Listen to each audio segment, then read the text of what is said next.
వందనాలు. నా పేరు విపక్షువ స్పిరిట్ హాస్పిటల్ మినిస్ట్రేషన్ యొక్క పరిచర్యలో జరుగుతూ అనేక ప్రాంతాల్లో సువార్త ప్రకటిస్తూ తిరుగుతూ ఉంటాను. సహోదరి ఫోన్ చేసి తమకు రావాలి అన్నప్పుడు సరే ఆ రోజు వస్తాను అని చెప్పి రావడం జరిగింది. మంచిది. అందరూ సిద్ధంగా ఉన్నారు. ప్రార్థన చేసుకున్నారా? ప్రభా ఈరోజు మాత్రం మాట్లాడండి. ఏం మాట్లాడి ఉన్నారో మీ మాటలు మేము విని సంతోషించి ఆనందించి ఆశీర్వాదం పొందుకోవాలి. తర్వాత ఆ విషయాన్ని మర్చిపోవాలి లేదా? రైట్, మంచిది. దేవునికి స్తోత్రం. హల్లెలూయా. ప్రభా ఈరోజు ఏం చెప్పాలి అని అడుగుతున్నప్పుడు దేవుడు నాకు ఇచ్చినటువంటి తలంపు, ఇచ్చిన ఆలోచన మీ ముందు యొక్క వాక్య రూపంలో మేము ముందుకు పెట్టబోతున్నాను. చూడండి, పరిశుద్ధ గ్రంథంలో నుండి లూకా సువార్త, వైద్యుడైనటువంటి అపోస్తలుడైనటువంటి లూకా రాసినటువంటి సువార్తలో నుండి 13వ అధ్యాయము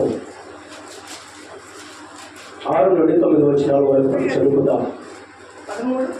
13వ అధ్యాయము 6వ వచనం నుండి 9వ వచనం వరకు. ఆయన వారితో ఉపమానం చెప్పారు. ఒక మనుషుని ద్రాక్ష తోటలో అంజూరపు చెట్టు నాటబడి ఉండేను. అతడు దాని పండ్ల మీదకి వచ్చినప్పుడు ఏమీ దొరకలేదు. కనుక అతడు, ఇదిగో 3 ఏళ్ల నుండి నేను అంజూరపు చెట్టును పండ్లు పెంచుకున్నా కానీ ఏమీ దొరకలేదు, దీన్ని నరికి వేయము, దీనివల్ల ఈ భూమి ఎలా వ్యర్థమైపోవాలని ద్రాక్ష తోట మాతో చెప్పాను. అయితే వాడు, అయ్యా, నేను దాని చుట్టూ త్రవ్వి ఎరువు మట్టుకి సంవత్సరం కూడా ఉండనిమ్ము, అది ఫలించినా సరే లేని ఏళ్ళను నరికి వేయించమని అంతా చెప్పాను. ఇక్కడ కనబడుతున్న మాటల్లో ప్రియమైన దేవుని పిల్లలారా, ఒక మనుష్యుడి ద్రాక్ష తోటలో ఏముందట? ఏం చెట్టు ఉంది? అంజూరపు చెట్టు ఉంది. ఒక మనుష్యుడి యొక్క ద్రాక్ష తోట, ఒక పెద్ద ద్రాక్ష తోట ఉందట. ఆ ద్రాక్ష తోటలో ఆయన ఏం చేశాడంటే అంజూరపు కాయలు తినాలని ఒక అంజూరపు చెట్టుని నాటుకున్నాడు. ఈ అంజూరపు చెట్టు సంవత్సరానికైనా ఒక కనీసం 6 నెలలు కాకపోయినా సంవత్సరానికైనా ఒకసారి పువ్వాలి కదా.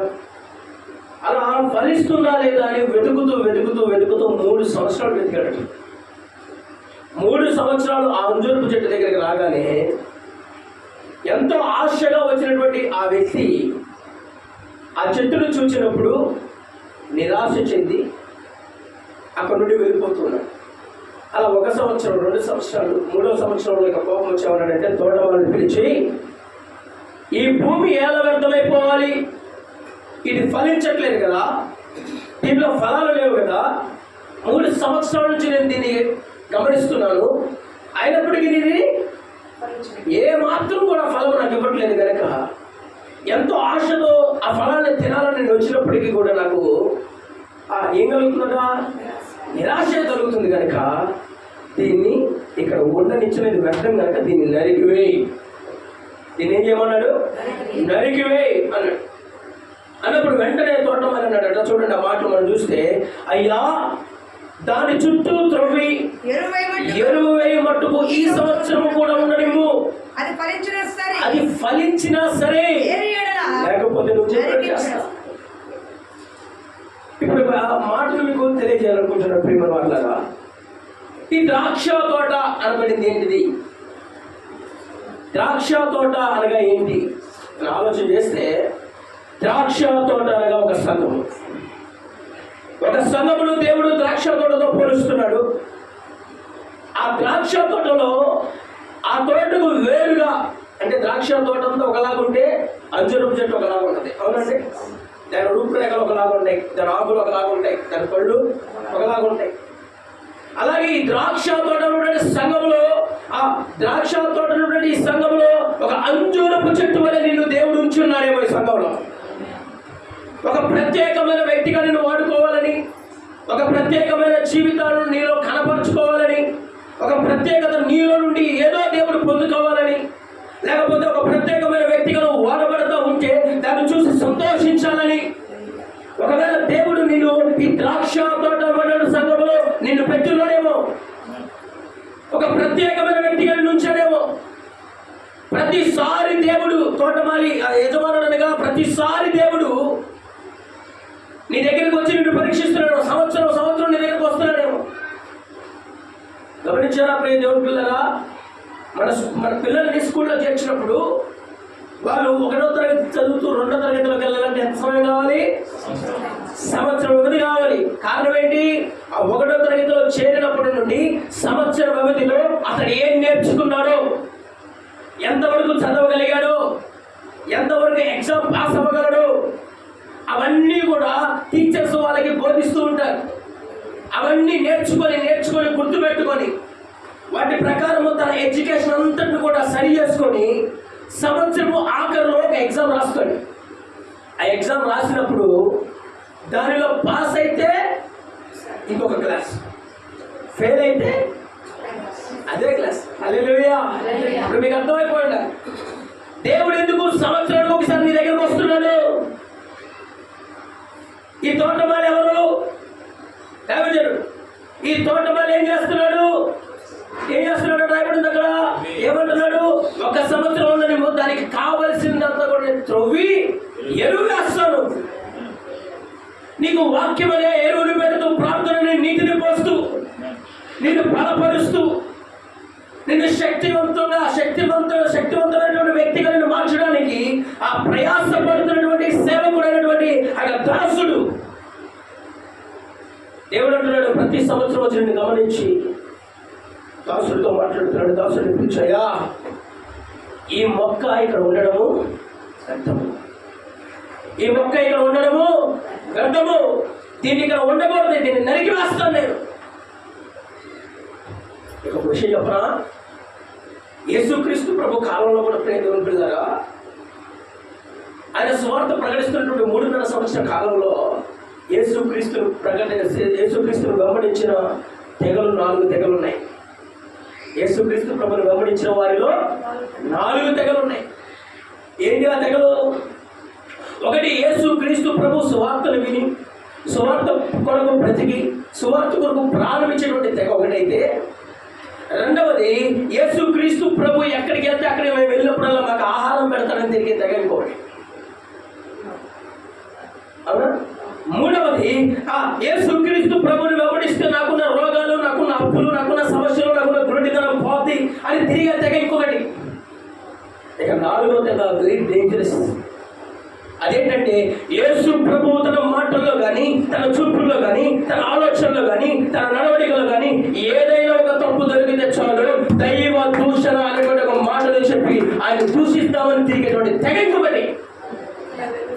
ఈ 4 తెగలు యేసు ప్రభువుని వెంబడించాయి ఎప్పుడు కూడా. హల్లెలూయా! హల్లెలూయా! అలాగే సంఘములో అనేక మంది వస్తారు. వచ్చిన వారందరూ కూడా దేవుని మాట ప్రకారం జీవించే వారిగా ఉండలేరు. తమ అవసరతల కొరకు, తమ అక్కర్ల కొరకు, తమకున్నటువంటి సమస్యల నుంచి విడుదల పొందడం కొరకు, లేకపోతే ఏదో దేవుని యొక్క మందిరానికి ఒక గంట వెళ్ళొస్తే ఏదో నెమ్మది కలిగిద్దరు. ఒక సంఘానికి నేను వెళ్ళినప్పుడు అక్కడ ఒక తల్లిని అడిగాను. అవన్నీ ఏంటంత బలవంతంగా వచ్చి వెళ్తున్నావు, ఇందాక ముందు వస్తున్నాడు, వచ్చో గోడకు అనుకున్నావు, నిద్రపోయావు, లేచి వెళ్ళిపోతున్నావు, ఏంటి బాధ ఏంటని అడిగితే అనేది, అయ్యా వారానికి ఒకసారైనా మందిరానికి రాకపోతే వారం అంతా దేవుడు నాకు పని దేవుడు భయంతో వస్తున్నాడయ్యా. ఏంటంట? పని ఇవ్వడేమో అన్న భయంతో వస్తుందంట. అంటే దేవుడి మీద భయం కాదు, దేవుడి మీద భక్తి కాదు. ఇలా కొన్ని కేటగిరీస్ ఉన్నాయి సంఘాలలో. చూడండి, చాలా సంఘాల్లో బైబిల్ దొంగతనం చేసేవాళ్ళు లేరా? చెప్పులు దొంగతనం చేసేవాళ్ళు లేరా? ఇంట్లో నిద్ర రావట్లేదు, సంఘానికి వచ్చి నిద్రపోయే బ్యాచ్ లేదా? ఉన్నారు. దేవుడు ఏమంటున్నాడంటే, ఇదిగో సంవత్సరం అంతా నువ్వు సంఘంలో ఉన్నావు కదా, దైవ జనుడు చేత అనేక మాటలను నీకు బోధించాను కదా, అనేక విషయాలు నేను నీకు తెలియజేస్తాను కదా, అనేక ఇబ్బందుల నుంచి నువ్వు ఎలా బయటపడాలో ప్రతిదీ కూడా నేను నీకు చెప్తూనే ఉన్నాను కదా. మరి వాటిని నువ్వు ఫాలో అయ్యి ఫలించే వ్యక్తిగా ఉన్నావా, లేక అంజూరపు చెట్టు వల్ల అలాగే మిగిలిపోయి ఉన్నావా, ఫలించని వ్యక్తిగా ఉన్నావా అనేటువంటి ఒక ప్రశ్న. హల్లెలూయా! హల్లెలూయా! అందుకే తోటమాలితో అంటున్నాడు, ఇదిగో దీన్ని ఇక్కడ ఉండడం వ్యర్థం, కనుక దీన్ని ఏం చేయి, నరికివే. వెంటనే తోటమాలి అన్నాడయ్యా, ఇంకొక సంవత్సరం ఇంకొక సంవత్సరం సుందరమయ్యా, నేను ఎరువేస్తాను, నీరు పోస్తాను, ఒక్క సంవత్సరం ఫలించిందా సరే, ఫలించకపోతే నువ్వు చెప్పినట్లుగానే నేను చేస్తాను. హల్లెలూయా, హల్లెలూయా. ఇంకొక మాటను మీకు గుర్తు చేయాలి ప్రియ దేవుని పిల్లగా. ఇదే పరిశుద్ధ గ్రంథంలో ఒక వ్యక్తి ఉన్నాడు. ఆ వ్యక్తికి సమృద్ధి అయినటువంటి పంట పండింది. చక్కగా పంటనంతటిని కూడా సమకూర్చుకొని తన కొట్లు సరిపోక వాటిని విప్పి పెద్దవిగా కట్టించుకొని చక్కగా వాటిని సమకూర్చి తన ప్రాణంతో చెప్పుకుంటున్నాడు. ఏమని చెప్తున్నాడు తెలుసా? ప్రాణమా, నా ప్రాణమా, నువ్వు తినుము, త్రాగుము, సుఖించుము, సంతోషించుము. హల్లెలూయా. అలా చెప్పుకుంటూ ఉంటే ఆ రాత్రి దేవుడు అతను మాట్లాడడం ప్రారంభించాడు. ఏమన్నాడు తెలుసా? వెర్రివాడ, జ్ఞానవంతుడు అన్నాడా, బలవంతుడు అన్నాడా, లేకపోతే ఆ భయభక్తులు ఎగిన వాడు అన్నాడా, నా పంటలతో సమృద్ధిగా అనుభవించు అన్నాడా? లేదండి. ఏమన్నాడు తెలుసా? వెర్రివాడ, ఈ రాత్రి నీ ప్రాణం అడుగుచున్నారు. హల్లెలూయా. అడుగుచున్నాడు అన్నాడా? అడుగుచున్నారు అన్నాడా? అడుగుచున్నారు. నేను అడగట్లేదు. ఎవరు అడుగుతున్నారు? అపవాది అడుగుతున్నాడు నీ ప్రాణం. ఎందుకు? నీకు తగిన సమయంలో వర్షాన్ని కురిపించి, తగిన సమయంలో నీకు ఎండని తీసుకొచ్చి, తగిన సమయంలో పురుగు పట్టకుండా నీకు చక్కటి పంటను చేతికి నేను ఇస్తే నీకు నాకు కృతజ్ఞత చెల్లించలేదు కనుక, కృతజ్ఞత కలిగిన జీవితం వెళ్ళలేదు కనుక, ఇలాంటి వాడు ఎందుకయ్యా బాబు అని ప్రాణంలోకి ఇచ్చే అని సాతాను అడుగుతున్నాడు. కానీ వారికి అప్పచెప్పమంటావా? నువ్వు సంపాదించినంత ఎవరిది అన్నాడు. హల్లెలూయా, హల్లెలూయా. ప్రియ దేవుని పిల్లలారా గమనించాలి మనము.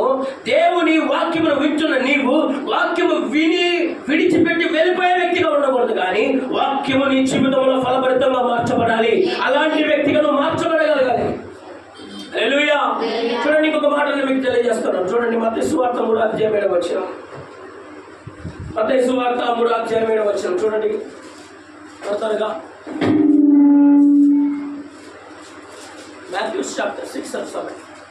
అతడు పరిసయ్యులలోను సద్దుకయ్యులలోను అనేకులు బాప్తిసం పొందుతుండ చూసి సర్ప సంతానమా, రాబో ఉగ్రతను తప్పించుకొనుటకు మీకు బుద్ధి చెప్పువాడెవడు? మారు మనసుకు తగిన ఫలమును ఫలించుడి. హల్లెలూయా. ఏ ఫలం అంటే ఇది? మారు మనసు. సర్ప సంతానమా, రాబో ఉగ్రతను తప్పించుటకు మీకు బుద్ధి చెప్పేవాడెవడు? ఈరోజు సంఘాల్లో గర్దిస్తే ఇంకో సంఘం పెట్టుకుంటున్నారండి జనాలు. పొగిడే సంఘాలు కావాలి, పొగిడే కావాలి, సేవలు కప్పే కావాలి, దండలేసే కావాలి. పరిశుద్ధ గ్రంథంలో మత్తయి సువార్త నుంచి ప్రకటన గ్రంథం వరకు రాసినటువంటి అపోస్తలుడు ఎక్కడ ఎవరిని పొగడలేదండి. హల్లెలూయా. ఎక్కడ ఎవరిని కూడా మీరు గొప్పలు చెప్పలా. పౌలైతే గద్దించమన్నాడు, హెచ్చరించమన్నాడు, బుద్ధి చెప్పమన్నాడు. ఎందుకని? నీవు సంఘములో దారి తప్పిపోయే వ్యక్తిగా ఉంటే, ఒకవేళ నీవు లోకానికి ఆకర్షితమైనటువంటి వ్యక్తిగా మార్చబడిపోతుంటే, వెంటనే దేవుని సంఘంలోకి వచ్చినప్పుడు వాక్యము చేత నీకు బుద్ధి చెప్పి నేను సరిదిద్ది దేవుని సన్మార్గంలోకి నడిపించమని ఆ పౌలు చెప్తున్నాడు. హల్లెలూయా, హల్లెలూయా. అందుకే ఇక్కడ అంటున్నాడు, ఒక ఫలము కావాలి. ఏంటో ఫలం అంట? మారు మనసు. చెప్పండి, ఏంటిది? మారు మనసు ఉందా? ఇప్పుడు సూటిగా ఒక ప్రశ్న. సోమవారం నుండి శనివారం వరకు ఏం చూస్తున్నావు టీవీలో? దీన్ని బట్టి అర్థమైపోతుంది మారు మనసు ఉందా లేదా. హల్లెలూయా. చాలా మంది సంఘాలకు వస్తారు ప్రియ దేవుని పిల్లరా, కానీ వారి జీవితాలు మార్చుకోవడానికి ఇష్టపడరు. 10 మంది కుష్ఠరోగులు నిలబడ్డారు. యేసుక్రీస్తు ప్రభు వెళ్తా ఉంటే, ఏంటి బాబు మీ ప్రాబ్లం అంటే? అయ్యో కుష్ఠరోగులు, మిమ్మల్ని స్వస్థపరుస్తాం అంటే మీరు వెళ్ళి యాజకులు కనపరచుకోండి అన్నాడు. ఈ 10 మంది వెళ్తూ ఉండగానే వారి కుష్ఠరోగం అంతా కూడా ఏమైపోయింది? నయమైపోయింది, స్వస్థత వచ్చేసింది. ఆ 10 మంది వెళ్ళిపోయారా? లేకపోతే వెనక్కి ఎవరైనా తిరిగి వచ్చారా? అక్కడ వచ్చారు. ఆ ఒక్కడు వస్తే ఒక్కడితో ఏమన్నాడు యేసు ప్రభు, ఏంటి నువ్వు ఒక్కడే వచ్చావు, ఇక 9 మంది ఎక్కడా అని అడిగాడు. అంటే అతను అన్నాడు, ఆ 9 మంది వెళ్ళిపోయారు కానీ నేను కృతజ్ఞత చెప్పడానికి వచ్చాను. హల్లెలూయా, హల్లెలూయా. ఎందుకని? నీవు నాకు చెప్పిన మాట ప్రకారము నా జీవితం మారింది కనుక నీ దగ్గరకు వచ్చాను, ఇదిగో నీకు కృతజ్ఞతగా బతకడానికి అన్నాడు. హల్లెలూయా. నీవు దేవుని మందిరంలోకి వచ్చి వెళ్ళిపోయే వ్యక్తిగా ఉండకూడదు, కానీ వచ్చిన నీవు సంఘములో స్థిరపడగలిగిన వ్యక్తిగా, నాటబడిన వ్యక్తిగా, ఫలించే వ్యక్తిగా, అభివృద్ధి పొందే వ్యక్తిగా, ఆశీర్వదింపబడే వ్యక్తిగా, అనేకులకు ఆశీర్వాదకరంగా మారే వ్యక్తిగా, ఒక ప్రార్థన మొదలుగా, ఒక ఉద్యమం కలిగిన వ్యక్తిగా, నీవు దేవునికి కృతజ్ఞత కలిగిన వ్యక్తిగా మారాలి. హల్లెలూయా, హల్లెలూయా. అలా నువ్వు ఉన్నప్పుడే నీ జీవితం ఒక ఫలభరితమైనది కనపడింది. హల్లెలూయా. దేవుడు నీ దగ్గరకు వస్తే నువ్వేదో బంగారపు కుర్చీ చేస్తావనో, మంచి రంగురంగుల ఫ్రూట్స్ పెడతావనో, లేకపోతే మంచి స్వీట్లు ఇస్తావనో రాడు నీ దగ్గరికి. నీ దగ్గర కొన్ని ఫలాలు కనపడాలి ఆయనకి. ఏంట ఫలాలు? మారు మనసు అనేటువంటి ఫలం అన్నాడు. ఈ మారు మనసు అనే ఫలములో నుండి మీకు ఒక ఫలాన్ని చూపించాలని ఇష్టపడుతున్నాను. గలతీయులకు రాసిన పత్రిక 5వ అధ్యాయం 22వ వచనం చూడండి. మారు మనసులో నుండి వస్తున్నటువంటి ఫలం. ఈ ఫలము మారు మనసు కలిగితే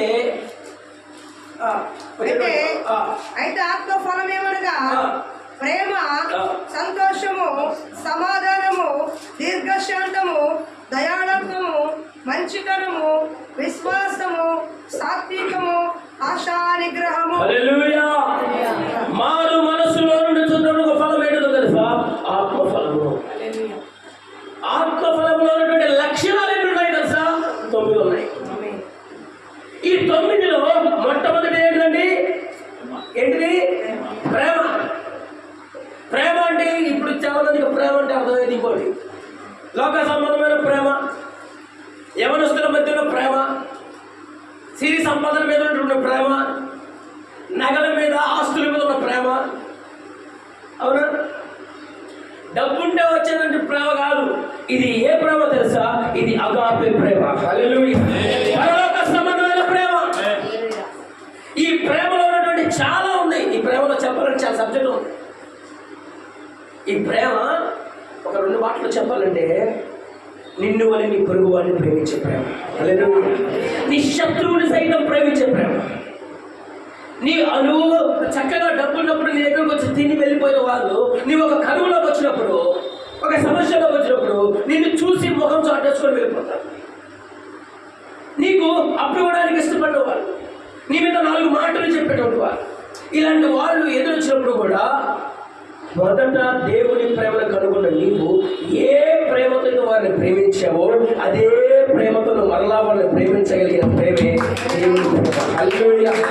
వారు నీకు శత్రువై ఉండొచ్చు, వారు నిన్ను తిట్టే వ్యక్తి ఉండొచ్చు, నిన్ను దూషించే వ్యక్తి ఉండొచ్చు. కొంతమంది తమ కుటుంబాలలో తమ బిడ్డలనే క్షమించరండి, తమ పిల్లల్నే క్షమించరు. కొడుకైతే పావులు వచ్చేకేలా అయిపోయింది, కూతురైతే అల్లొచ్చగల మారిపోయింది. హల్లెలూయా. నన్ను పట్టించుకోవడం చాలా కష్టపడ్డా నేను చిన్నప్పటి నుంచి ఇప్పటి కోసం అంటారు. కానీ దేవుడు అంటున్నాడు, నీవు అదే ప్రేమను ఏదైతే కనపరిచావో నీ బిడ్డ పట్ల, అదే ప్రేమను నువ్వు ఆ సమయంలో కూడా కనపరిస్తే ఖచ్చితంగా వారిని నీ పాదాల దగ్గర తీసుకొచ్చి క్షమాపణ ఇచ్చేసింది. హల్లెలూయా, హల్లెలూయా. ప్రియ దేవుని పిల్లలారా, ఈ ప్రేమలో ఉన్నటువంటి మాధుర్యమే తర్వాత ఏంటిదట? నువ్వు నీ శత్రువుతో ప్రేమ కలిగి మాట్లాడితే చాలు, అక్కడ శత్రుత్వంపై సంతోషం వస్తుంది. హల్లెలూయా. ఇద్దరు నవ్వుకుంటూ మాట్లాడగలుగుతారు. ఒకవేళ 1-2 సార్లు నిన్ను చెల్లించుకోవచ్చేమో, అయినా నువ్వు ప్రార్థిస్తూ ఆ బిడ్డను పదే క్షమిస్తూ, ప్రార్థించిన ప్రతిసారి నీ శత్రువు నీకు గుర్తొచ్చినప్పుడల్లా క్షమిస్తూ, ప్రార్థించిన ప్రతిసారి నీ కుటుంబస్తులైనా వారిని ఒక క్షమాపణ లేని స్థితిలో ఉన్నా వారిని క్షమిస్తూ వారితో నవ్వుతూ మాట్లాడితే ఆ సంతోషం వచ్చింది. ఆ సంతోషం నుంచి వచ్చేది సమాధానం. హల్లెలూయా, హల్లెలూయా. 1-2 సార్లు మాట్లాడకపోయినా, 1-2 సార్లు చూసి నవ్వకపోయినా, నీతో సమాధానం పడడానికి ఇష్టపడకపోయినా, 4వ సారి కంపల్సరీ ఆ వ్యక్తి సమాధానంలోకి వచ్చేస్తాడు. హల్లెలూయా. ఇలాంటివన్నీ కూడా మానవుడు జీవితంలో దేవుడు పెట్టాడు. ఈ యొక్క ఫలమే ఆత్మఫలము. ఈ ఆత్మఫలము రావాలంటే మొదట నీవు పాడుకొలుసుకోవాలి. అందుకని కదా పౌలు అంటాడు, పేతురు అంటాడు, అపొస్తలుల కార్యం 2వ అధ్యాయము 37 వచనంలో పేతురు అంటాడు, మొదట మీరు మారు మనసు పొంది తర్వాత మీరు పాప క్షమాపణ నిమిత్తం బాప్తిసం పొందాలి అంటాడు. హల్లెలూయా. మొదట ఏం పొందాలి? మారు మనసు లేకపోతే ఈ సంఘంలో స్థిరపడలేవు, సంఘంలో నిలబడలేవు. ఎందుకంటే దేవుడు ఒకరోజు ప్రేమిస్తాడు, ఒకరోజు ప్రేమ కలిగిన మాటలు వస్తాయి, ఒక సేవకులు ఒకసారి జాలి కలిగి మాట్లాడతాడు. నీకున్న పరిస్థితి దేవుడికి తెలుసు, మాకు తెలియదు. నువ్వు ఎలాంటి స్థితితో ఇక్కడికి వచ్చావో, ఏ లోటుతో ఇక్కడికి వచ్చావో, ఎలాంటి పరిస్థితుల్లో ఇక్కడికి వచ్చావో దేవుడికి తెలుసు కనుక నీకు అవసరమైన మాటల్ని ఆ 100 మంది ఉన్నా సరే నీకు అది అవసరం కాబట్టి మాట్లాడతాడు దేవుడు. హల్లెలూయా, హల్లెలూయా. అవును, నిజమే. నేను సంఘంలో రక్షించబడ్డాను, ఈ సంఘంలో బాప్తిసం పొందాను, ఈ సంఘంలో సమకూర్చబడ్డాను, కానీ నా జీవితంలో ఇంకా మారు మనసు రాలా, కానీ నా జీవితంలో ఇంకా ఫలభరితమైన జీవితకాల పట్ల అన్న నీతో దేవుడు మాట్లాడుతున్నాడు ఈరోజు. హల్లెలూయా.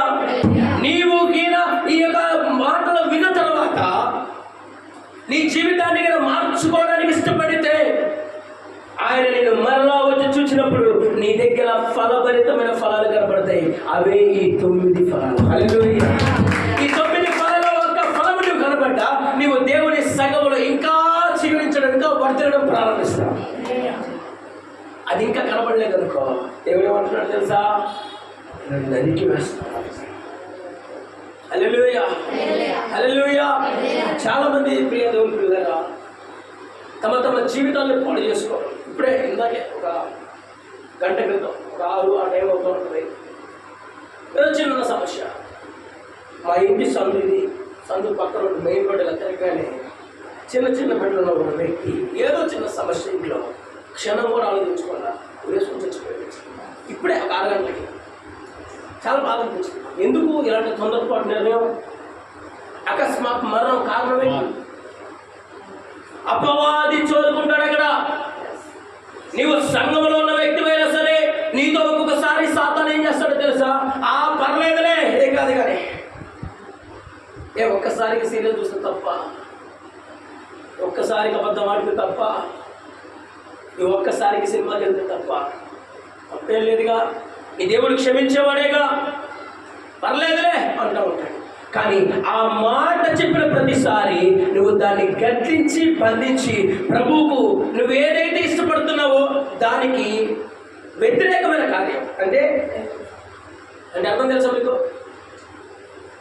ఇప్పుడు నీకు నిద్ర వస్తుంది, ఆ సమయంలో దేవుడు నీతో మాట్లాడతాడు, ప్రార్థించుకోండి.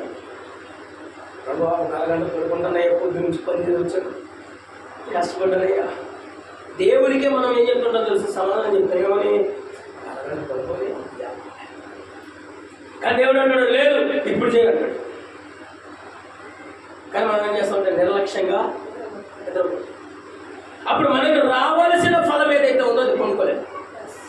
ఏవో అరగంటలో నువ్వు నిద్రపోతానన్నటువంటి ఆశలో నువ్వు ప్రార్థిస్తే నీవు చేసే ప్రార్థన ద్వారా ఈ ప్రపంచంలో ఎక్కడ ఏ ప్రాంతంలో ఎవరికి ఏ అన్యాయం జరగబోతుందో నీ ప్రార్థన ద్వారా ఆ అన్యాయం ఆపబడబోతుంది. పోతే అక్కడ ఏ మరణం జరగబోతుందో ఆ మరణాన్ని ఆపబోతున్నాడో తెలియదు. కానీ మనం నిర్లక్ష్యం చేయడం ద్వారా ఆత్మకూర మనమే తీర్పాలి. హల్లెలూయా. నాకు తెలియదయ్యా అంటావేమో నువ్వు. నా జీవిత సాక్ష్యం చెప్పనా? నేను రక్షణ పొందిన సమయంలో 2009వ సంవత్సరంలో ప్రార్థిస్తూ ఉండగా ఒక బ్రిడ్జి కనపడుతూ ఉంది. ఆ బ్రిడ్జి పక్కన ఒక వెహికల్ రిపేర్ చేస్తూ ఉన్నారు, ఒక మెకానిక్. ఆయన బండి కింద పడుకొని రిపేర్ చేస్తున్నప్పుడు ఆ జాకి అదుపు తప్పి బండి తన మీద పడిపోయినట్లుగా నాకు కనబడింది. ప్రార్థన చేస్తున్నాను, ఎక్కడ ప్రాంతం నాకు తెలియదు, పడిపోయింది బండి. ఆ రెంచి ఏదైతే బిగిస్తున్నాడో రెంచి ఇక్కడ నుండి లోపలికి స్పాట్లో చచ్చిపోయాడు నాకు చూపించాడు. నేను చేస్తున్న ప్రార్థన వెంటనే ప్రభు ఆ వ్యక్తికి ఏం కాకూడదు, అతను తప్పించబడాలి, అతను రక్షించబడాలి ప్రభు, ఆ మరణం అక్కడ జరగకూడదు ప్రభు అని ప్రార్థించడం ప్రారంభించిన తర్వాత 2010 4వ నెలలో ఆ ప్రాంతానికి నేను వెళ్ళాల్సి వచ్చింది. హల్లెలూయా.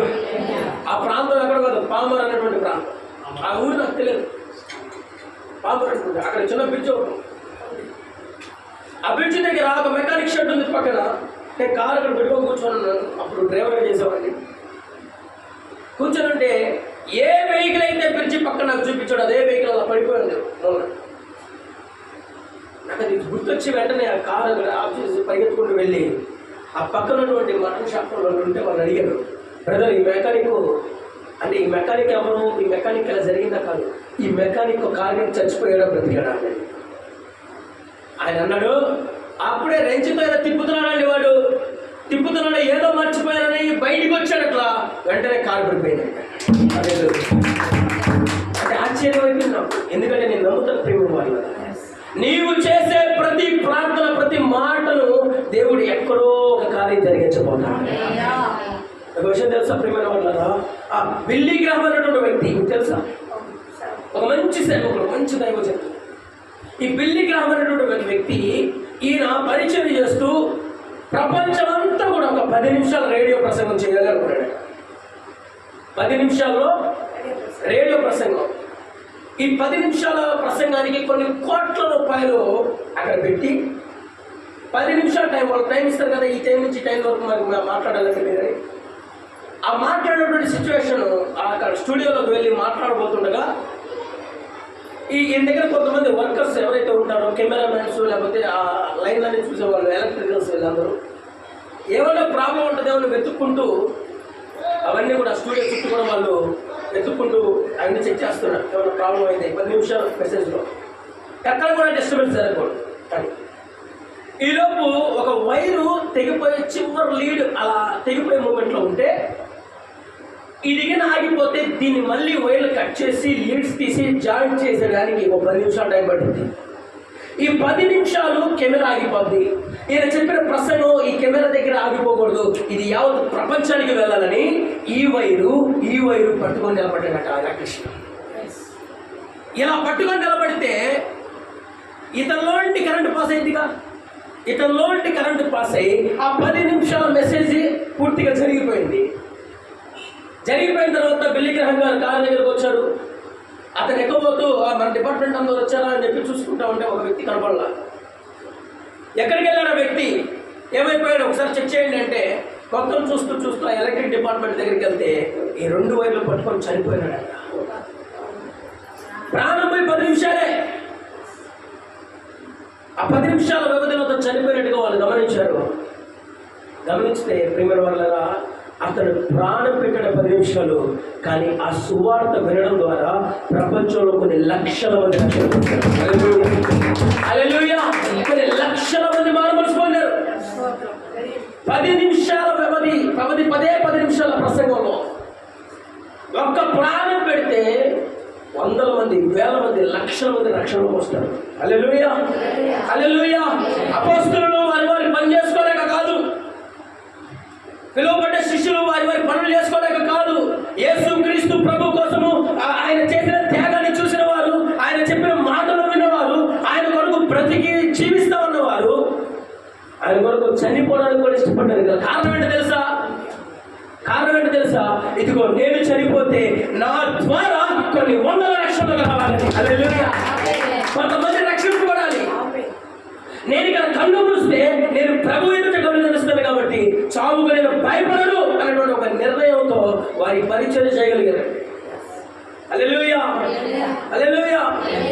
బైబిల్ గ్రంథంలో ఒక వ్యక్తి ఉన్నాడు, ఆంధ్రయ అనే వ్యక్తి. మీకు తెలుసా, ఆంధ్రయ అనేటువంటి వ్యక్తిని పట్టుకొని ప్రియ దేవుని పిల్లగా అతను బ్రతికుండగా చూస్తుండగా అతని సిలువకు వేసి ఇలా సిలువ కట్టి ఆయన చర్మాన్ని చీల్చి ఒలిచారంట. ఆయన చర్మాన్ని ఒలిచి ఆయనకే మళ్ళీ గాయాలుగా కట్టి సిలువ వేసి చంపారంట. ఆయన చనిపోతూ ఆయన ఇచ్చిన స్టేట్మెంట్ ఏంటి తెలుసా, ఇదిగో నేను ఇంత బాధను అనుభవిస్తూనే చాలా ఆనందంతో దేవుని కొరకు అంత సాక్షి అవుతున్నాను అనమాట. హల్లెలూయా, హల్లెలూయా. మన జీవితాలు మనం గమనించుకోవాలి. ఒకసారి దేవుడు నిన్ను రక్షించి ఒక సంఘంలో పెట్టాడంటే నువ్వు ద్రాక్ష తోటలో ఒక అంజూరపు చెట్టు కనుక నీ దగ్గరికి ప్రత్యేకంగా దేవుడు వస్తున్నాడు కనుక, నీలో ఒక ఫలాన్ని దేవుడు కోరుతున్నాడు కనుక వ్యక్తిగా నువ్వు ఉండకూడదు. నీ జీవితాన్ని లోకానికో, లోక సంబంధమైన వాటికో, శరీరాశకో, నేత్రాశకో, జీవపు డబ్బాలకు అప్పగించి పాపపు బ్రతుకుతూ ఏదో ఒక వారం సంఘానికి ఒక అరగంట వెళ్ళి వస్తే సరిపోద్ది. ఎవరు తృప్తి పడతారు? సంఘ బిడ్డలు తృప్తి పడతారు, సేవకులు తృప్తి పడతారు. ఎందుకంటే పక్కింటి అడిగిందిగా ఏంటి వదిన ఈరోజు రాలేదు ప్రార్థన కానీ, లేదంటే పాస్టర్ గారు వచ్చేస్తారు ఇంటికి అడిగి ఏమా ఈరోజు రాలేదేంటి. ఆ బాధ నుండి తప్పించుకోవడం అరగంట రావడం కాదు, కానీ వాక్యము ఏదైతే నీతో మాట్లాడుతుందో, దేవుడు ఏదైతే నీకు చెప్తున్నాడో, ఈ మాటను నువ్వు ఎప్పుడైతే నీ హృదయంలో ముద్రించుకొని నీ జీవితం దాన్ని అప్లై చేసి దాని ప్రకారం జీవించడానికి ఇష్టపడతావో, నీ కుటుంబంలోనే కొన్ని రక్షణలోకి నువ్వు కొంతమంది తేగలుగుతావు. హల్లెలూయా, హల్లెలూయా, హల్లెలూయా. జక్కయ్యతో ఉన్నాడు కదా దేవుడు, నేడు నీ ఇంటికి ఎందుకు వచ్చింది? నేడు నీ ఇంటికి రక్షణ వచ్చింది. మరి నీ ఇంటికి వచ్చిందా? నువ్వు వస్తున్నావు సంఘానికి, మీ భర్తలు రా. నువ్వు వస్తున్నావు, నీ బిడ్డలు రా. మీ ఇంట్లో కుటుంబస్తుల్లో ఎవరు రాదు. కారణం ఏంటి? మన సాక్ష్యం ఉందా అక్కడ?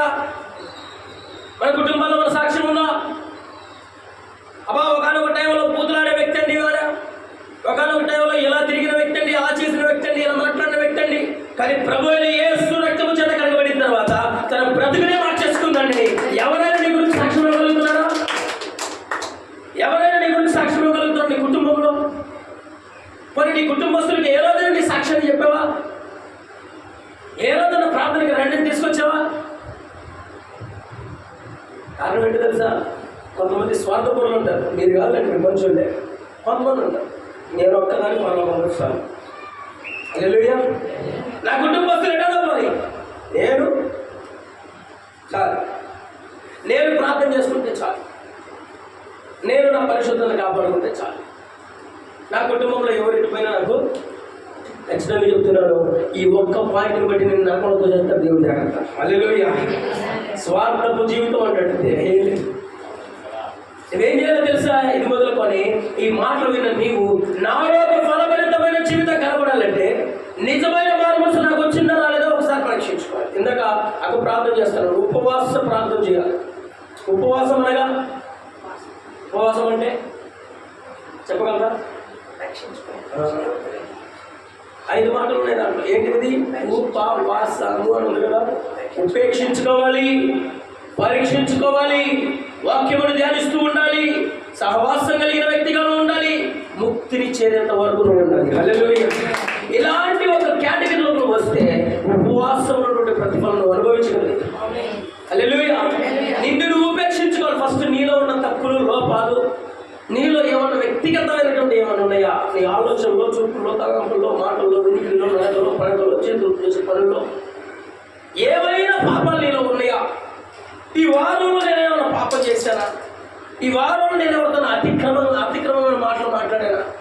అబద్ధాలు ఆడానా? నిన్ను నువ్వు ఫస్ట్ ఉపేక్షించుకోవాలి. తర్వాత నీ హృదయపు అంతరంగంలో నువ్వు నిన్ను పరీక్షించుకోవాలి. ప్రభు రక్తంలో కడగబడినా లేదా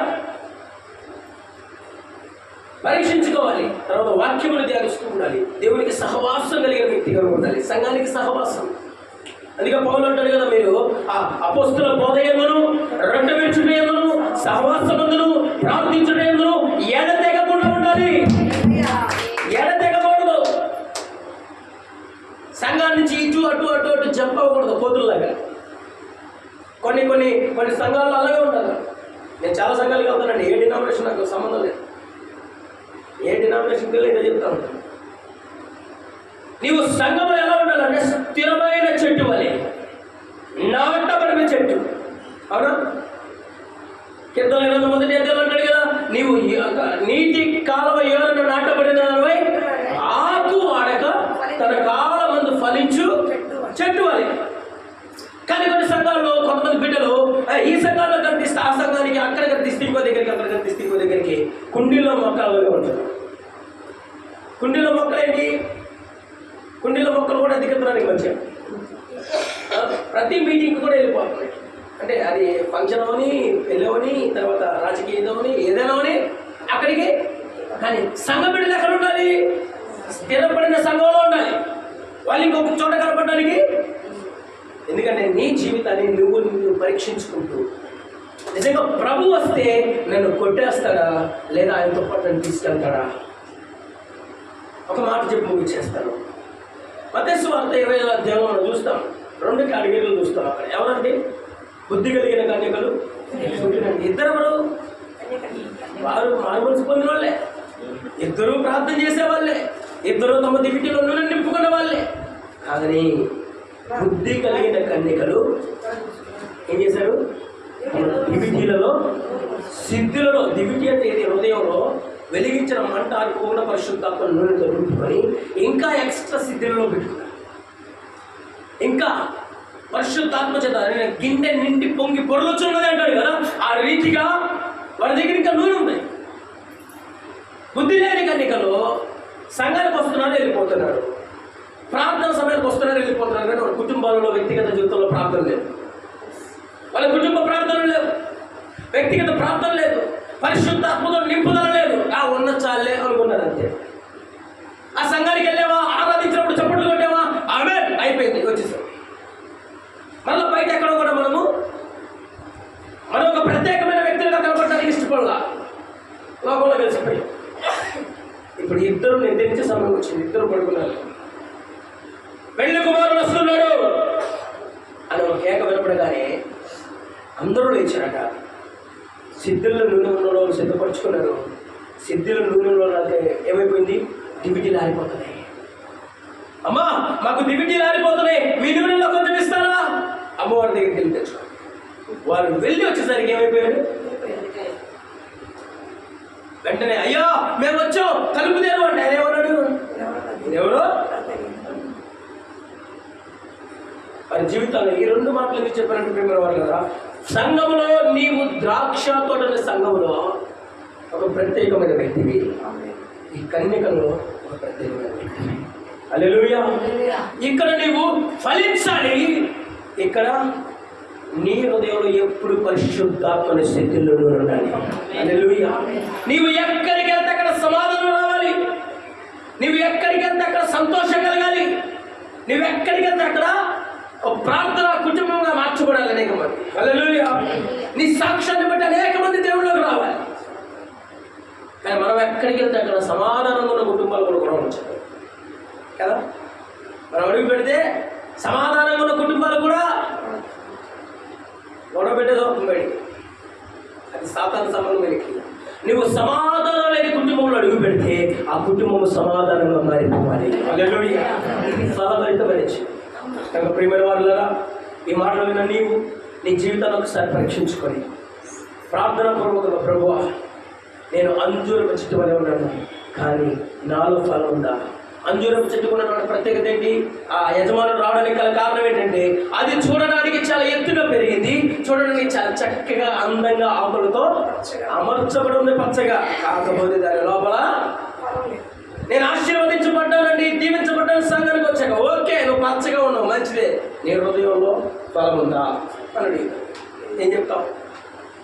హృదయంలో ఫలం లేకుండా నువ్వెంత ఆశీర్వదించబడ్డా అర్థమే. కనుక లోపల కాదు, వచ్చి బయట కాదు, లోపల కూడా నీలో ఆత్మఫలము కావాలి. హల్లెలూయా.